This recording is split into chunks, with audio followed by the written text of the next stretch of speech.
10절, 11절 말씀입니다. 누가복음 9장 10절, 11절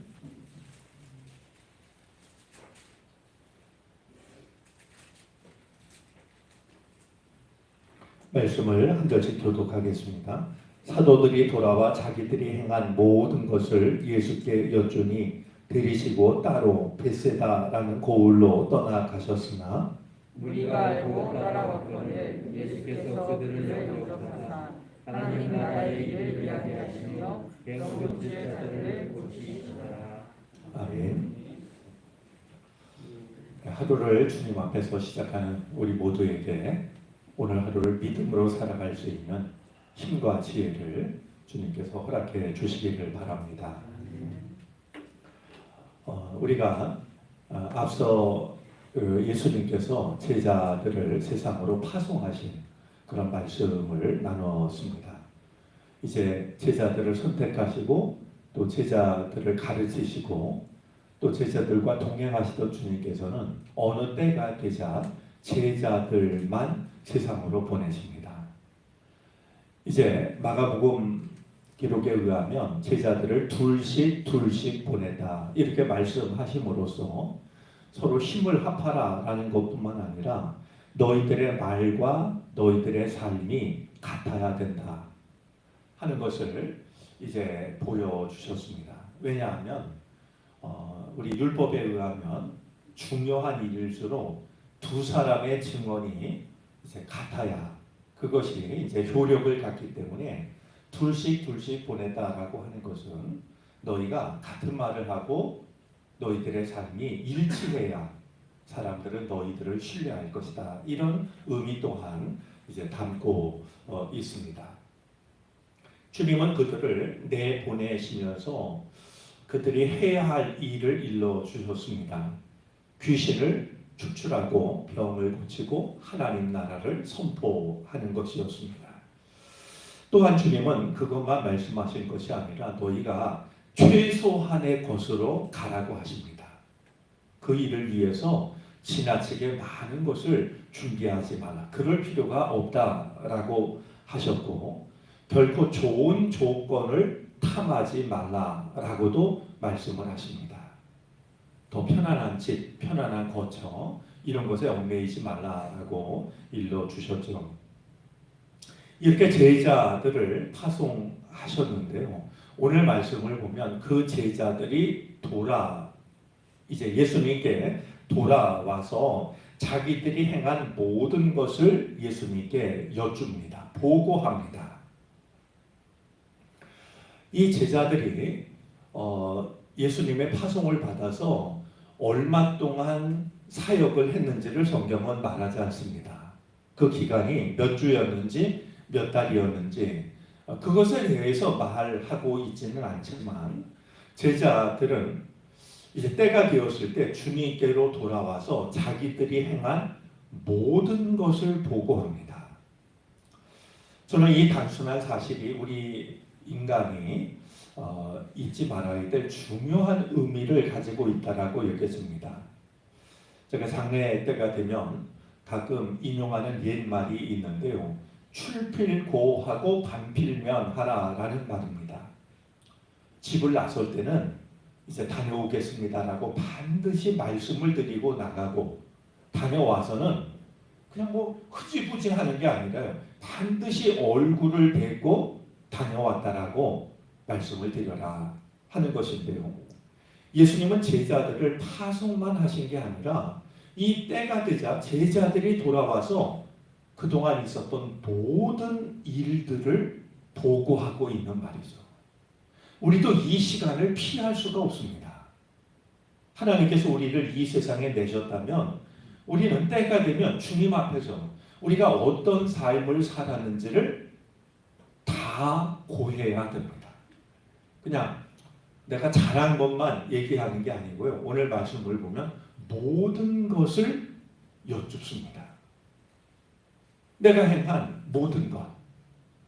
물론 주님께서 기뻐하실 만한 일도 있지만 부끄러운 일도 있겠죠.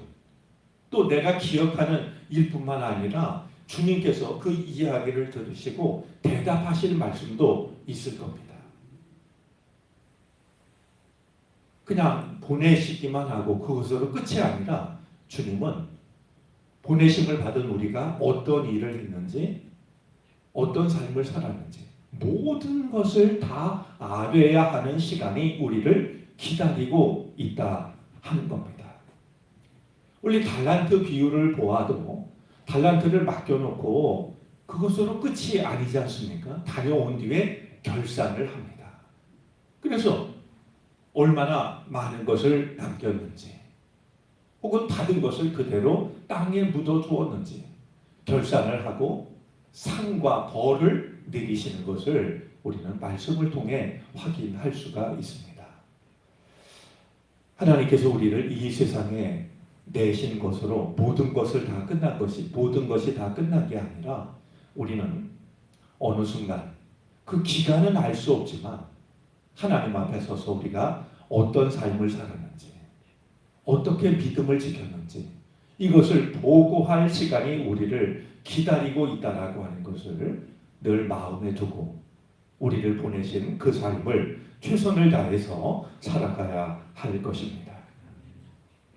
이제 이 보고를 들으신 이 예수님께서는 제자들을 데리시고 벳세다라는 곳으로 따로 물러가십니다. 지금 예수님이 계시는 곳은 가버나움으로 추정이 되는데요. 가버나움에서 벳세다까지는 약 6km 정도 되는 곳인데 한적한 마을이고 요한복음에 의하면 바로 이 벳세다라는 곳은 베드로, 안드레, 빌립의 고향이기도 했습니다.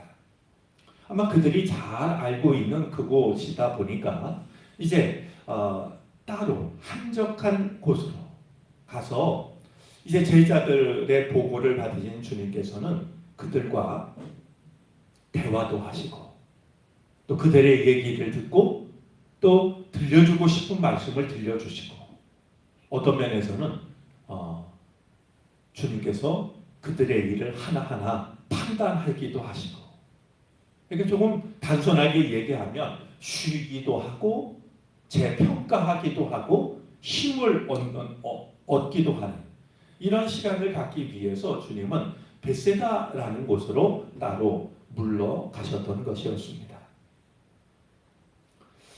자, 그런데 오늘 이어지는 11절 말씀을 보면은요.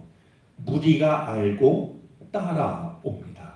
예수님은 따로 데리고 가셔서 좀 조용한 시간, 좀 편히 쉬기도 하고 힘을 얻기도 하고 재평가하기도 하고 이런 시간을 필요로 하셔서 제자들만 데리고 따로 벳세다라는 곳으로 가셨는데 무리들이 예수님이 벳세다로 가신 걸 알고 따라옵니다.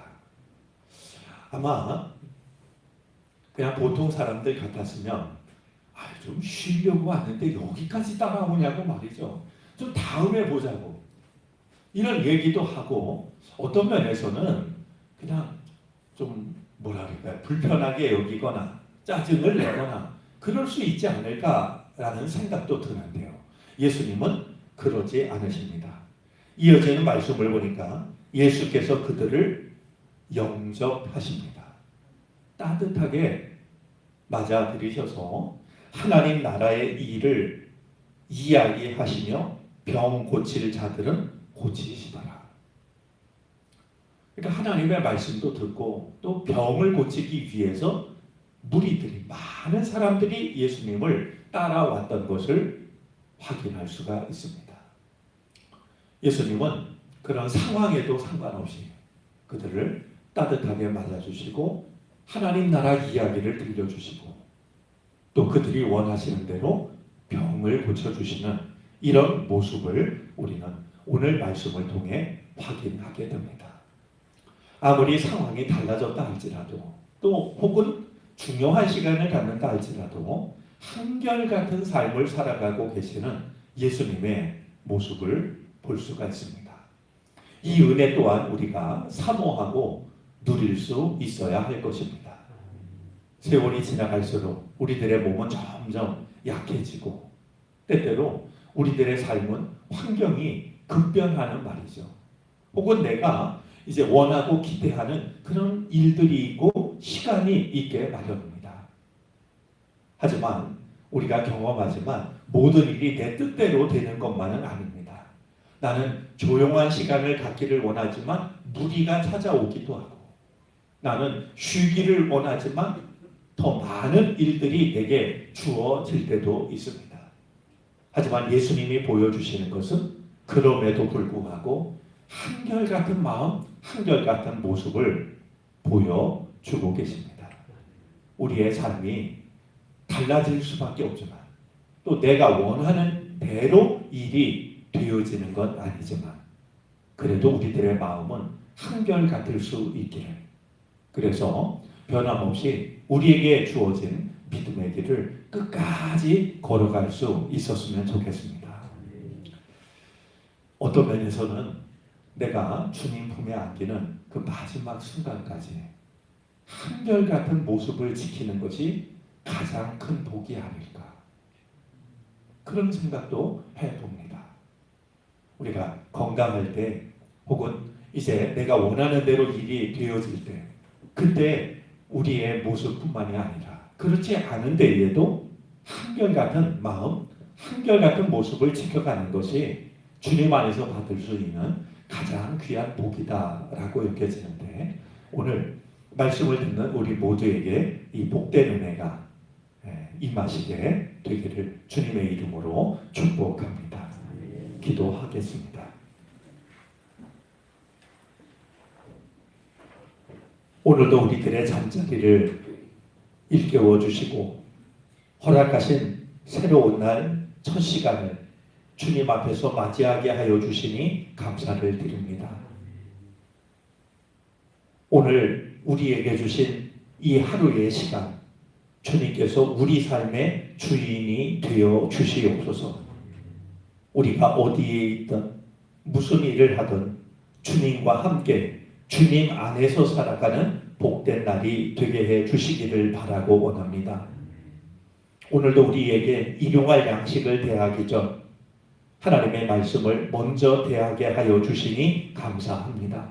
우리를 이 세상에 보내신 주님, 때가 되면 우리는 주님 앞에 서서 어떤 삶을 살아왔는지를 모든 것을 말씀을 드려야 되는 시간이 기다리고 있습니다.